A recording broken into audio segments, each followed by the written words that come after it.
Estás entrando al umbral de lo desconocido. A partir de este momento, tus sentidos nos pertenecen. El crimen de la Casa Aranberry. En Nuevo León, Monterrey, existe una leyenda que sucedió en la Casa Aranberry, localizada en el número 1026 de la calle Silvestre Aranberry.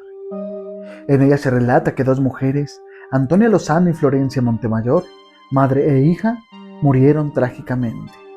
Un cierto día, Delfino Montemayor se fue a trabajar al amanecer y dejó a las dos mujeres solas, como era lo habitual.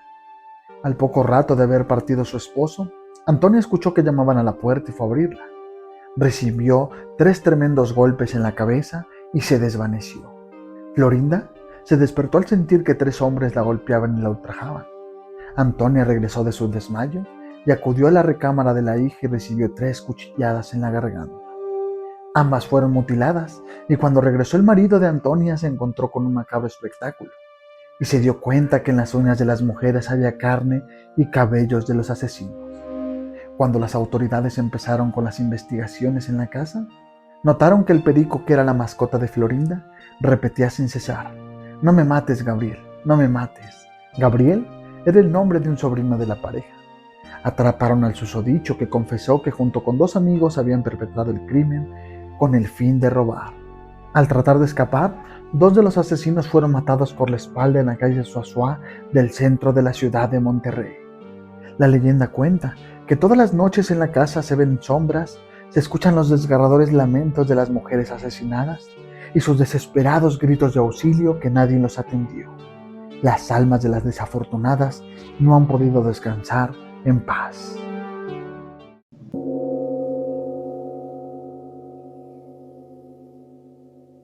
La mujer de blanco. Corría el año de 1979 en la ciudad de Monterrey, Nuevo León, situados en la popular colonia de La Coyotera, específicamente en los patios del ferrocarril. Eran alrededor de las 11 de la noche cuando mis 4 hermanos y un servidor, que en esos tiempos tenía alrededor de 8 años de edad, iban pasando por la media de los patios ferrocarrileros y a lo lejos del patio escuchó un chillido. Todos a la vez volteamos. Lo que vimos hasta la fecha lo tenemos presentes, todos nuestros hermanos hasta el día de hoy. Se trataba de una mujer de blanco sentada en la parte superior de un poste de luz.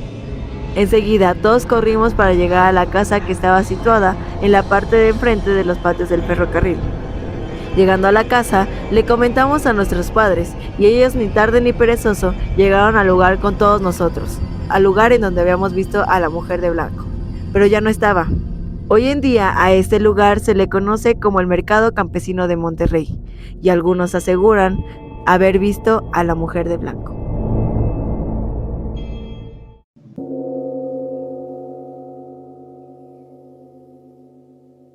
Los relatos de brujas son comunes en la región noreste de México y envuelven una mezcla de tradiciones y costumbres antiguas de la región, las cuales muestran una parte de la forma de pensar de las personas en aquellos lugares. Pero los relatos modernos de brujas aparentan más algo de apariencia paranormal que a simples relatos surgidos de la imaginación de las personas. Sin embargo, algunos afirman que tanto los relatos antiguos como los contemporáneos podrían ser reales, y que se trata de la forma de interpretar un fenómeno aún desconocido y sin explicación para la sociedad. El presente relato se remonta a la primera mitad del siglo XX, me lo contó hace varios años mi señor padre, y que en el cielo está. Él fue un gran practicante del montañismo en su juventud y recorrió prácticamente todas las montañas y cerros del estado de Nuevo León. En sus excursiones conoció algunos relatos de este tipo. Espero y que sea de su agrado. La comadre bruja. Hace ya mucho tiempo un ranchero iba cabalgando de noche por una brecha que cruzaba el monte. Allá en el municipio de Sabinas, Hidalgo, había una muy buena luz de luna, por lo que era fácil ir por aquella brecha en medio de aquel gran terreno despoblado. De pronto, una lechuza negra comenzó a seguir al ranchero. Lo seguía haciendo pequeños vuelos en zigzag, posando sobre las ramas secas de algunos mezquites, palmas y quiotes del lugar. De pronto la lechuza empezó a hacer un ruido muy parecido al chistido de una persona, como queriendo llamar la atención del ranchero, y sus vuelos comenzaron a ser más cercanos al ranchero, al grado de pasar rozando casi su sombrero. Entonces el ranchero sospechó que pudiera tratarse de una bruja, de esas que cuenta que se convierten en lechuza por las noches. Este ranchero tenía una comadre, de la cual sospechaba que era alguna bruja. y que además no se llevaba bien con ella. Así que creyendo que pudiera tratarse de ella, el ranchero decía: «¡Ah, qué comadre tan argüendera! Así que ella anda volando». Así que sin hacer muchos movimientos, desenfundó su machete y lo puso junto a su pierna, escondiéndolo para que no se le viera. Pero el mango lo agarró al revés para poder golpear con el lado sin filo, pues si aquella lechuza se trataba realmente de su comadre, él quería comprobarlo. Y aunque le caía mal, no quería causarle la muerte, sino nada más darle un susto. Y él continuó cabalgando a paso lento para permitir que la lechuza lo alcanzara y estuviera más cerca, y en uno de esos vuelos que pasó rozando su sombrero, le lanzó un fuerte golpe que derribó a la lechuza y fue a caer entre los matorrales. El ranchero desmontó y corrió hacia donde había caído la lechuza, y aunque ésta intentó defenderse con sus garras y pico, éste le propinó varios golpes con la hoja del machete y unos cuantos puntapiés, hasta que quedó totalmente inconsciente aquel animal. Ya estaba cerca del pueblo donde quedó la lechuza, así que decidió irse a su casa a dormir, pues ya era muy noche. A la mañana siguiente se despertó algo tarde y al levantarse su esposa llegó corriendo, toda asustada, diciéndole: «Viejo, encontraron a la comadre toda golpeada y tirada junto a una brecha. Vamos a verla, pobre de ella». El ranchero, ya sospechando el porqué de aquel alboroto, se vistió y acompañó a su esposa a ver a su comadre que vivía cerca de su casa. Al llegar, había varias personas acompañándola entre vecinas, familiares y curiosos. La comadre se encontraba con un vestido negro en su cama, toda llena de moretones y raspones, al parecer causadas por haber sido golpeada con la hoja de un machete y haber recibido varias patadas. Ella se lamentaba con unos leves quejidos algo pausados, pero al entrar el ranchero al cuarto y decir con algo de sarcasmo: «¿Cómo está, comadre? ¿Qué la golpearon?», ella comenzó a dar grandes quejidos y a llorar con mucha ímpetu. El ranchero y su esposa se fueron del lugar, pero él decía con algo de sarcasmo mientras se retiraba: «Pobre de la comadre, pobrecita, la golpearon mucho». Y ella lloraba y se quejaba más al escuchar sus palabras. Algunos meses después, la comadre del ranchero falleció de causas desconocidas.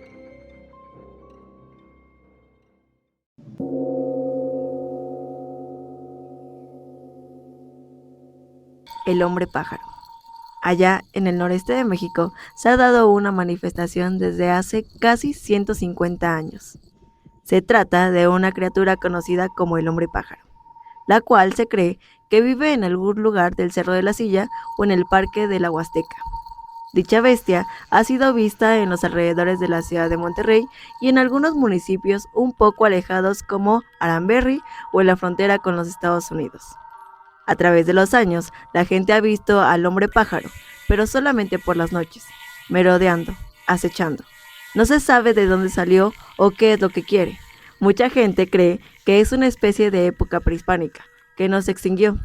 Otros que es un alienígena. Algunos más que es un demonio directo del infierno. La verdad, nadie la sabe. Así que, si eres de ese estado, de Monterrey, o vas a visitarlo, pon mucha atención en el cielo nocturno, pues podrías ver al hombre pájaro.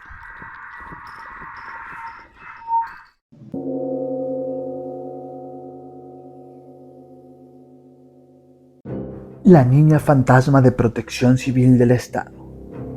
En las instalaciones de Protección Civil del Estado de Nuevo León, ubicadas en la parte alta de la Loma Larga en la ciudad de Monterrey, algunos elementos de la incorporación han reportado varios sucesos extraños. Lo que pasa es que vi que alguien atravesó la malla ciclónica. Entonces luego mis compañeros a traer lámparas y a los perros fuimos a buscar y no había nadie, expresó Adrián Licon, rescatista de Protección Civil del Estado. Entre ellos la misteriosa aparición de una niña que ronda por los pasillos de esa institución. Carlos Eduardo Aguilar, quien es el radiooperador de esta dependencia, menciona: «Nos han comentado los compañeros de aquí de Protección Civil, junto con las secretarias y personal del helicóptero, que han visto a una niña en los pasillos, en áreas de las oficinas, en los baños, así mismo como en la cocina, que han platicado con ella. Las instalaciones de la Corporación de Rescate están ubicadas en lo que fue una antigua escuela que fue cerrada y abandonada en 1980, y así continuó hasta 1988, cuando fue instalada la Incorporación de Rescate en ese lugar. Se rumora entre los miembros de la corporación que en ese tiempo una niña sufrió una tragedia. Se menciona que de aquí hubo una muerte violenta de una niña que fue violentada en esas instalaciones cuando estaban abandonadas durante mucho tiempo», narra el comandante Martín Castillo, subdirector de Protección Civil. Varios son los que cuentan que han tenido encuentros con la fantasmagórica entidad.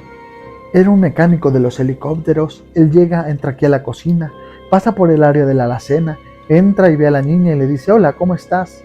Se mete a la alacena, saca una naranja, saca una para él y otra para la niña, porque él no sabía entonces. Él sale y estira la mano buscando a la niña, entonces ya no la encuentra. Encuentra a Adrian Lincoln, rescatista de la institución. Sin embargo, y a pesar de que varios comentan que han visto a la niña fantasma, muchos se mantienen escépticos.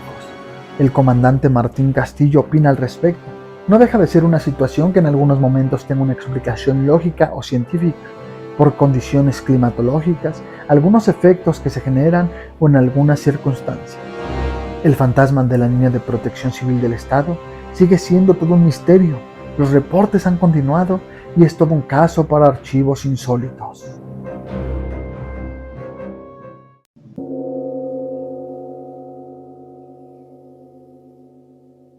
La leyenda de la Casa de los Tubos.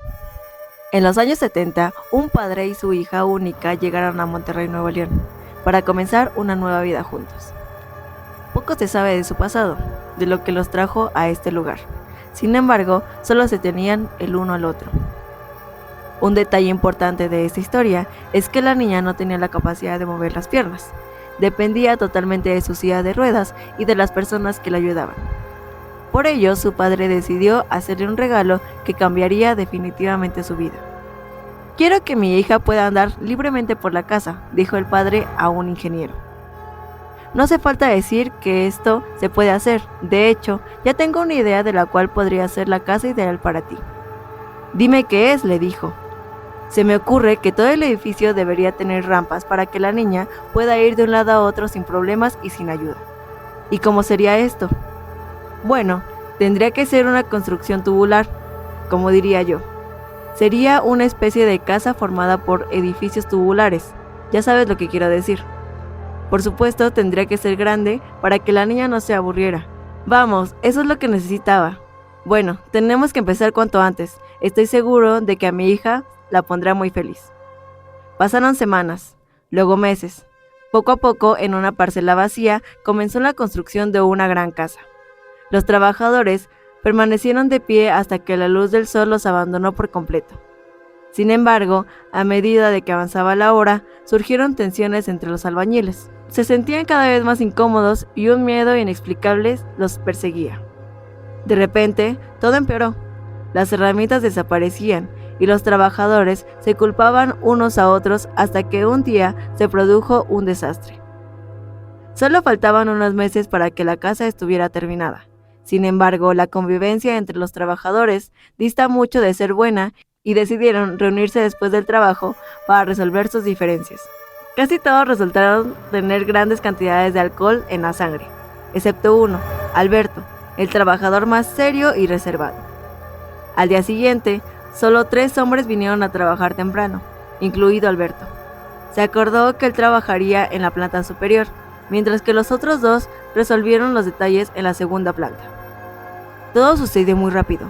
Nadie sabe exactamente cómo ocurrió, pero de repente los 2 albañiles oyeron gritos de terror. Ambos estaban paralizados y sus corazones latían como si quisieran liberarse y escapar. Reconocieron la voz de Alberto, y antes de que pudieran llamarle, oyeron un golpe contra el hormigón. Alberto yacía muerto en el suelo, con los ojos muy abiertos como si hubiera visto al mismísimo diablo. No se dijo nada una vez que las autoridades recuperaron el cuerpo. Solo un miedo silencioso y sin palabras se apoderó de los corazones de los albañiles. La tragedia no se hizo esperar. Mientras trabajaban, otros albañiles se cayeron de una de las ventanas por razones inexplicables. Antes de morir, pronunció otra frase que dejó fríos a todos los presentes: «No nos quiere aquí». Como resultado, muchos hombres renunciaron por miedo. Sin embargo, la construcción no se detuvo hasta que el padre llevó a su hija para mostrarle cómo sería su futuro hogar.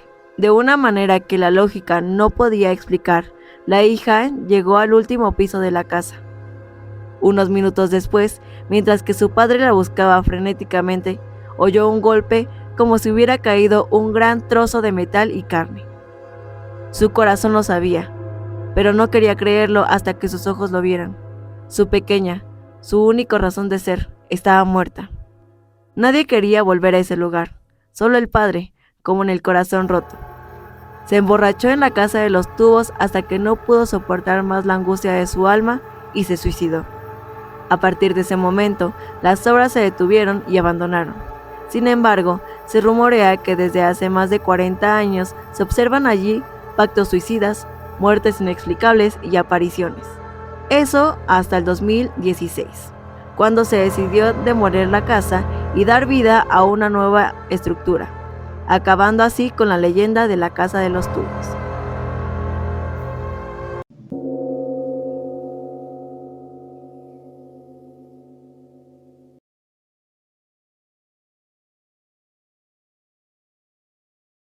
La leyenda de la Clínica 25 de Monterrey. Cuenta la leyenda que el Hospital de Monterrey, Nuevo León, es el lugar de criaturas de ultratumba, ya que en él han tenido lugar muchas historias horribles, como enfermeras malditas, exorcismos y la propia muerte. El primer caso conocido fue el de una enfermera llamada Margarita, cuyo marido la abandonó por pasar demasiado tiempo en el hospital, dejándola sola y con el corazón roto. Margarita estaba tan enfadada por la desgracia que empezó a alterar la medicación de sus pacientes como represalia, provocando la muerte de muchos de ellos. Estas atrocidades solo se revelaron 10 años más tarde, cuando un médico descubrió sus perversiones y Margarita no quiso ir a la cárcel, por lo que se encerró en un almacén de drogas y tomó fármacos para morir. Aunque la enfermera ya no dañaba personalmente a los pacientes de la 7ª planta, su espíritu vengativo seguía en nuestro mundo y continuaba haciendo sufrir a los que aborrecía, por lo que seguían produciéndose muertes misteriosas, hasta que una noche un paciente empezó a gritar de repente. Cuando un equipo de médicos y enfermeras entró en la habitación, encontró al fantasma de Margarita administrando medicamentos a un paciente que no paraba de suplicar ayuda. El rostro del fantasma estaba pálido como un esqueleto. Su uniforme era muy viejo y la enfermera desapareció ante la multitud. Tras este suceso sobrenatural, la 7ª planta se cerró durante un tiempo hasta que se confirmó que la enfermera malvada ya no era una molestia. Unos años más tarde, llegó otro suceso terrible. Se dice que se realizó un exorcismo a una mujer en la 10ª planta, por lo que hay una energía increíblemente negativa en este piso, que sigue cerrada, pero lo que se reside en esa planta abandonada, sin duda nadie puede descubrirlo, porque aunque no hay forma de entrar, los testigos dicen que el ascensor a veces se queda atascado sin razón aparente cuando pasa por la 10ª planta y las puertas se abren emitiendo una invitación a ir a ese lugar. Una enfermera que había trabajado en el hospital durante la mayor parte de su vida aseguró que todas estas historias eran verdaderas. Incluso había otras más horribles, como una sobre una muerte en la que un grupo de 3 personas que estaban a punto de morir, a uno de ellos se le apareció antes de que muriera, dijo la enfermera. Afirma que podía sentir a la parca cerca y en un momento incluso se le apareció un esqueleto cuyo aspecto era el de un hombre elegante vestido de negro, y al principio no supo que era una presencia sobrenatural, hasta que se dio cuenta de que nadie más podía verlo. Así como hay leyendas de horror en el hospital, también hay leyendas de una presencia benévola, y muchos testigos afirman haber sido acompañados por un espíritu acariciador, el espíritu de una enfermera amable que ayudaba a los pacientes que la necesitaban.